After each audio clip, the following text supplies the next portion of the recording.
ठाकुर जी एक दिन खेल रहे सब सखान के संग, और खेलते खेलते इतने में श्रीदामा भागन लगो।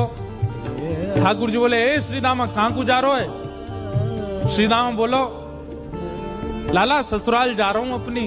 ठाकुर जी बोले, नंदगाम सुनो, बरसानो सुनो, वृंदावन सुनो, गोकुल सुनो, जे ससुराल कौन सा गांव है भैया? श्रीदामा हंस के बोलो, लाला ससुराल गांव को नाम ना है। तो बोले, फिर कहा है ससुराल?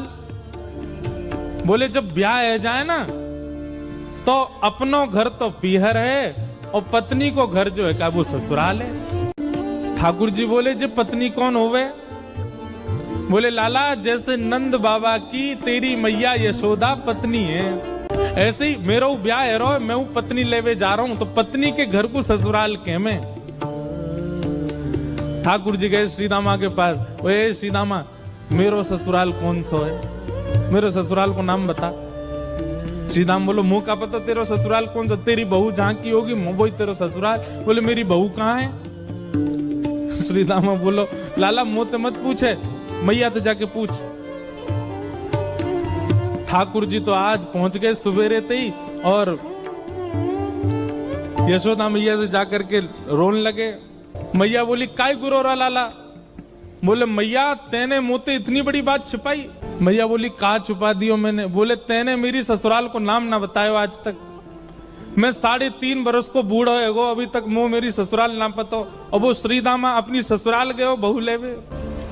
यशोदा मैया बोली, लाला तेरी संगत सुधारनी पड़ेगी, सबरे सखा तो दिन ब दिन बिगाड़ते जा रहे हैं, तूने एक बड़ो है जा, तेरी ससुराल है जाएगी। ठाकुर जी बोले, बड़े कैसे हूं मैं? बोले, जब खुद दूध पीन लगेगो, खुद नहान लगेगो, खुद तैयार है जाएगो, घर के सब काम अन्य करने लगेगो, तू बड़ो हो जाएगो, तेरो ब्याह करा दूंगी। महाराज वही दिना ठाकुर जी गए, अपने सबरे पुराने लत्ता कपड़ा लेकर के आए, धोन लगे उन्हें, अपने आप दूध पीन लगे, अपने आप भोजन करने लगे, अपने आप ही उठ पटांग श्रृंगार करने लगे। शाम को बोले, मैया मैं बड़ो है गो, अब ब्याह करा दे मेरो। मैया बोली, वाह दिन में ही बड़ो है गो तू। मैया तो बोले, मैया देख तू बात ने मत बदले, बार बार मोते कह तू ऐसो कर तो ब्याह कराऊंगी, बड़ो है जा तो ब्याह कराऊंगी। अब सब काम मैंने कर दिए, घर के सब काम काज करने लगो मैं, देख अपनो श्रृंगार खुद करके आऊं, देख कैसो लग रहा हूं मैं। मैया बोली, ओठ वारी चीज आंखन में लगा के आयो, आंख वारी ओठन में लगा के आयो, यूं करो बड़ो है गो मैं।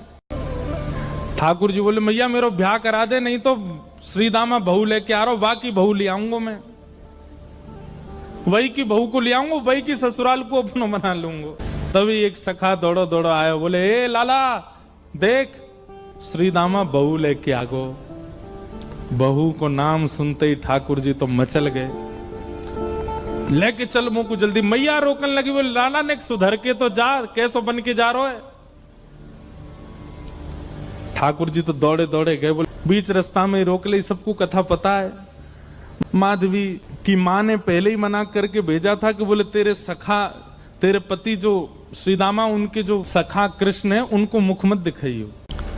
ठाकुर जी पालकी में घुस गए, हाथ पांव जोड़ के कहने लगे, भाभी जी एक बार ने अपना मुख दिखाए दो, लेकिन माधवी ने नहीं दिखाया। ठाकुर जी कह रहे हैं, देख ले बड़े बड़े जोगी, बड़े बड़े तपस्वी, बड़े बड़े ध्यानी हमारे मुख को देखवे के काजे तड़पे, और हम तेरे सामने बैठे, तू हमें मोहना दिखा रही अपनो।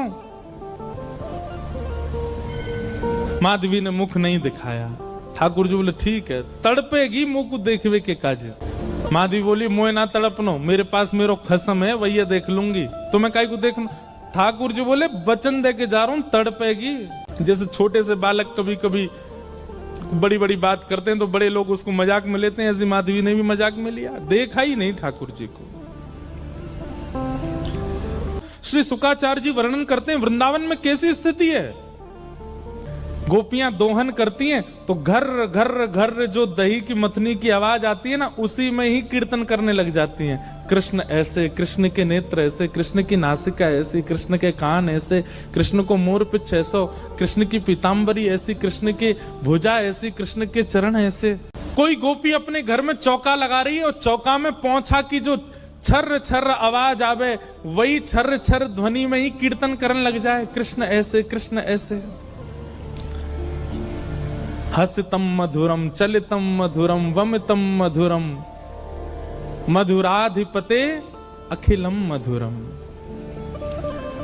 इन सबकी बातें सुनकर के मीराबाई, माधवी को ऐसा लगता है कि इन सब से तो मैं श्रेष्ठ हूं, कम से कम अपने पति की ही हूं, इन सब की तरह तो नहीं।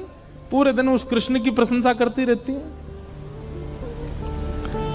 सब गोपियां माधवी से कहती हैं, अभी तक तेरे सामने आयो ना आए और तेने अभी तक देखो ना आए। अरे या प्रेम को काम भावना ते मत देखियो, 3.5 वर्ष को 4 वर्ष को है, लेकिन वाक्य प्रति एक अलग ही प्रेम प्रकट है। चाहे माधवी सबको ज्ञान देती है, बोले चाहे 3 वर्ष को 4 वर्ष को है तो अन्य पुरुष, क्यों उसकी बातें करती हो, क्यों उसकी ओर देखती हो। लेकिन 24 घंटे गोपियों के बीच में रहती माधवी को और कोई चर्चा ही नहीं सुनाई देती।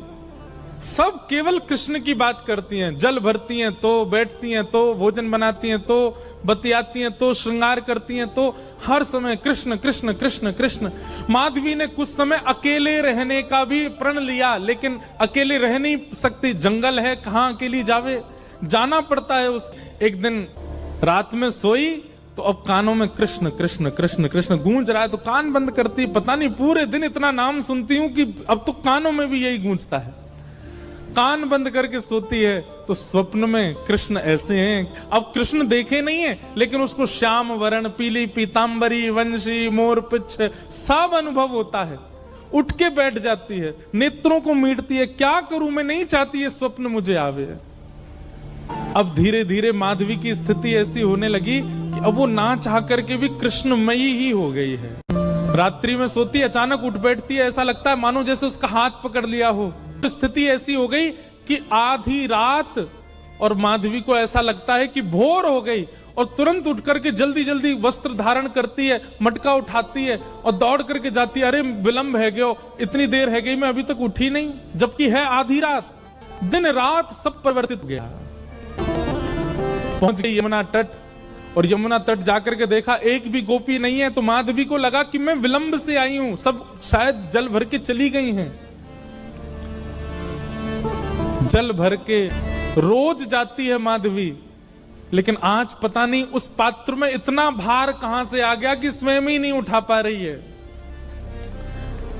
इधर उधर देखने लगी, याचना करने लगी, कोई तो आवे, कोई तो उठा दे, और तभी कोई नहीं है वहां। नंद नंदन श्याम सुंदर चलते हुए आ रहे हैं माधवी के पास। माधवी की मति घूम गई है, आधी रात ही आ गई, और तभी ठाकुर जी वहां पहुंच गए। पहले तो चाल देखी तो चाल पर मोहित हुई, फिर जब वक्ष देखा तो वक्ष पर, जब हाथ देखे तो हाथ की चलन पर मोहित हो गई, और मुख देखा तो भूल गई सुध बुध। ठाकुर जी आए और आकर के मंद मुस्काए के बोले, हेरी गोपी, उचाए ना पा रही, चल ले मैंने एक हाथ लगा दूं, उचाले याकू। और एक तरफ से माधवी ने मटकी पकड़ी और दूसरी तरफ से ठाकुर जी आकर के नन्हे से गोपाल जी ने जैसे ही हाथ लगाया, मटकी उठने लगी। लेकिन मटकी पर नेक सहारा देते माधवी रख लेती, ऐसा नहीं।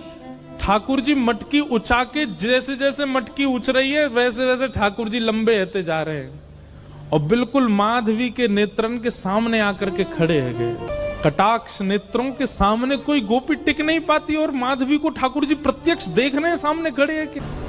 और वो एक क्षण के लिए जो रूप माधुरी का दर्शन हुआ, वो दर्शन देकर के ठाकुर जी खिलखिल करते हुए भाग गए वहां से। अब माधवी चाहती है कि पीछे भागें, लेकिन पैर स्तब्ध हो गए। माधवी चाहती है कि चिल्लाए कि रुक जाओ, पर बोल नहीं पा रही है। माधवी चाहती है कि इधर गए मैं नेत्र घुमा करके देख लूं, पर नेत्र घूम नहीं पा रहे। पूरा शरीर मानो जैसे एक स्थूल स्तब्ध एक मूर्तिमंत की तरह खड़ा हो गया है। केवल नेत्रों से अश्रु गिर रहे हैं, कुछ नहीं कर पा रही, बेसुध है माधवी। वहीं खड़ी रही तब तक जब तक भोर में गोपियां जल भरने नहीं आ गईं। अश्रु जलों से जल पूरा वस्त्र भीग चुके हैं माधवी के। और तभी सब गोपियां आई, आकर के अरे ये माधवी ये पहले ही आ गई जल भरवे। सब ने जाकर के हिलाया, स्पर्श के बाद भी माधवी हिल नहीं पा रही है, बस नेत्र लाल पड़े हैं, अपलक नेत्र हैं और नेत्रों से केवल अश्रु गिर रहे हैं। बोलना चाहती है, कहना चाहती है, चिल्लाना चाहती है, किसी को पकड़ना चाहती है, पर कुछ नहीं कर पा रही है। तब एक गोपी गई और जमुना जल लेकर के जैसे ही माधवी के मुख पे छिड़को, माधवी तुरंत सचल जैसी हो गई और धड़ाम से मूर्छित होकर गिरी। गोपियां सब उसके चरण मसलने लगी, हाथ पकड़ने लगी, सिर सहलाने लगी और जैसे ही होश में आई, होश में आती बस रो रही है और पूछ रही है वो कहां है, मोहिनी मूरत सांवली सूरत, वो कहां है।